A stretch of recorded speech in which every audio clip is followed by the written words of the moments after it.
নতুন সরকার এসছেন। আমরা চাই এই সরকার একটি দেশের মানুষের কাছে একটি বার্তা পৌঁছে যে অন্যায় যে করবে তার শাস্তি হবে আইনানুগ। কোন আইনের ভাষ্যকে যাদের দিয়ে কোনো সন্ত্রাসী বেরোয় দিতে না পারে, আমরা দেশের মানুষ সেই অপেক্ষায় আছি। গৃহ শ্রমিকদের এই রাষ্ট্রের অনেক বড় অপরাধ রয়েছে। সেই অপরাধ হচ্ছে কেবলমাত্র দুমুঠো ভাতের জন্যে স্কুলে না গিয়ে পড়াশোনা বাদ দিয়ে অন্যের সুখ স্বাচ্ছন্দ্যের জন্য তারা গৃহ শ্রমিক হিসেবে কাজ করছে। কি তাদের অপরাধ?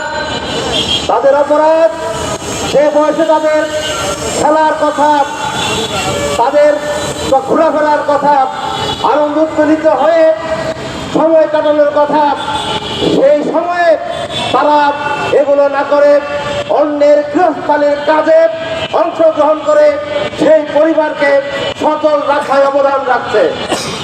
৭০ লক্ষ গৃহ শ্রমিকের এই অপরাধের জন্য আমরা স্বাভাবিকভাবেই তাদের এই সমাজ, আমরা যারা রয়েছি, আমরা যারা সম্ভ্রান্ত হিসাবে নিজেদেরকে পরিচিত করতে চাই, আমরা যারা ডাক্তার, আমরা যারা বিমানে এমনি, আমাদের তাদের নির্যাতন করার অধিকার রয়েছে বলেই মনে হয়। প্রিয় সাথীরা, এই যে সুস্পষ্ট মানবাধিকার লঙ্ঘন অব্যাহত এই নিঃসব নির্যাতনের প্রতিবাদে আমরা আজকে এই সমাবেশের আয়োজন করেছি। আমরা পরিষ্কারভাবে বলতে চাই, এই সব নির্যাতন বন্ধ করুন। এই সব নির্যাতন প্রতিরোধে আমরা যারা মিডিয়ার কর্মী রয়েছি, আমরা যারা মানবাধিকার সংগঠন, শ্রমিক অধিকার সংগঠন রয়েছি, আপনাদের এগিয়ে আসতে হবে, আমাদের এগিয়ে আসতে হবে।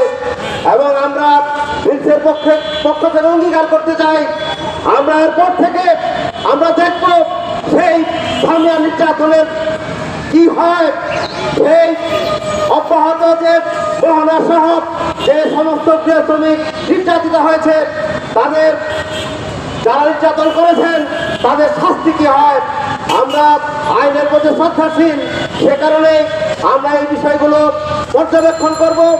আমরা যদি দেখি যে না, সেই মোহনা, সেই সামিয়া এই সমাজের ন্যায্য বিচার পাচ্ছে না, আমরা তাদের ন্যায্য বিচার নিশ্চিত করার জন্য রাস্তায় দাঁড়াবো, আন্দোলন করব, সংগ্রাম করব। একই সাথে আমরা ঘোষণা করব, যেখানে গৃহ শ্রমিক নির্যাতন সেখানে গৃহ শ্রমিক অধিকার প্রতিষ্ঠানে নেটওয়ার্ক, যেখানে নির্যাতন সেখানে আমরা দাঁড়াবো। আমরা এই অব্যাহত নির্যাতন বন্ধ না হওয়া পর্যন্ত শুধু এই সমাবেশ করলে হবে না। আমরা যারা মিডিয়ার বন্ধু রয়েছেন, এই সব নির্যাতনের প্রতিবাদে প্রতিরোধে আপনাদের অনেক বড় ভূমিকা রয়েছে। আমরা আপনাদের কাছে সেই ভূমিকা প্রত্যাশা করব। তারপরে আমরা বলতে চাই, এই সমাবেশ শেষ কথা নয়। আমরা প্রয়োজনে ঢাকার যে সমস্ত অঞ্চলে এই সব নির্যাতন হয়, প্রয়োজনে প্রস্তাবে না দেবে সেই সব জায়গায়, সেই সব গৃহ কর্তার বাড়ির সামনে এই ধরনের প্রতিবাদ সভা করব। এই সমাজে তাদের যে মুখোশ, সেই মুখোশকে উন্মোচিত করবো। আমরা বলবো, তুমি নির্যাতনকারী, তুমি এই সমাজের মানবাধিকার লঙ্ঘনকারী, তুমি গৃহ শ্রমিক নির্যাতনকারী, তুমি শিশু নির্যাতনকারী, তুমি শিশু হত্যাকারী। সুতরাং এই সমাজ তোমার বিরুদ্ধে ঘৃণা প্রদর্শন করছে।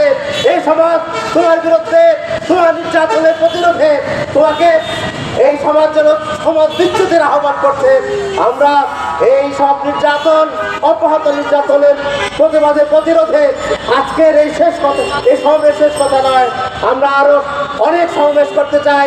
আমুল ভাইকে আমরা অনুরোধ করতে চাই, আসুন আপনাদের নেতৃত্বে এই গৃহ শ্রমিক অধিকার প্রতিষ্ঠার নেটওয়ার্কের নেতৃত্বে আমরা অব্যাহত গৃহ শ্রমিক নির্যাতনের প্রতিবাদে আমরা ব্যাপকভাবে সচেতনতার সহ এই প্রতিবাদ সমাবেশ করতে চাই। আমরা এখনো আইনের প্রতি শ্রদ্ধাশীল এবং সেই শ্রদ্ধা রেখেই আমরা বিশ্বের পক্ষ থেকে পর্যবেক্ষণ করতে চাই, দেখতে চাই যে আইন, এই ধরনের আইন লঙ্ঘনকারী, নির্যাতনকারী, হত্যাকারীর বিরুদ্ধে কি ধরনের উদ্যোগ নেয়। সেই পর্যবেক্ষণের